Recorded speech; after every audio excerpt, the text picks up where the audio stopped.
पुढची बातमी नाशिकमधून। कुंभमेळ्याच्या बनावट वर्क ऑर्डर प्रकरणामध्ये आतापर्यंत 6 आरोपींना अटक करण्यात आली आहे। तनय महाजन, नरेंद्र महाजन आणि शोएब शेख अटकेत आहेत। बनावट वर्क ऑर्डरच्या माध्यमातून तक्रारदाराची तब्बल 3,05,00,000 रुपयांची फसवणूक करण्यात आली आहे। भारत सरकारच्या राजमुद्रेसह बनावट कागदपत्र आणि डिजिटल स्वाक्षऱ्यांचा वापर यात करण्यात आलाय। नाशिक महानगरपालिकेच्या टेंडर नोटीसचा गैरवापर करून बनावट ऑर्डर तयार केल्याचं तपासात निष्पन्न झालंय।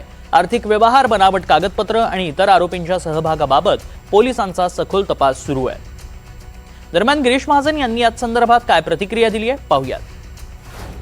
आता मला तुम्ही सांगा, तुम्ही आता घरात बसून उद्या टेंडर निघालेत आणि तुम्ही घरात बसून छापून घेतले सर्टिफिकेट, हे घ्या वर्क ऑर्डर, त्याला पण कोण थांबवू शकणार आहे? कसं थांबवणार आहात? जो घेणारा आहे हे त्यालाही कळायला पाहिजे की मी टेंडर न भरता 100 कोटीचं काम कसं काय भेटतंय मला।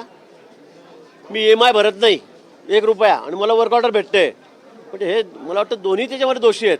असंही करून आपण आपली फसवणूक कसं काय करू शकतो? जो माणूस 100-150 कोटी रुपयाची वर्क ऑर्डर घेतोय आणि ती पोलीस डिपार्टमेंटची, त्यांना जेवण, त्यांना मॅट्रेस, त्यांना पिलो, त्यांना कॉट, त्यांना पाणी, आणि तुम्ही अशा वर्क ऑर्डर घेता तर त्याची चौकशीसुद्धा करत नाही।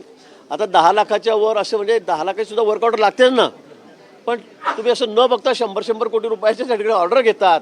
मला वाटतं हा इथं शुद्ध मूर्खपणा आहे।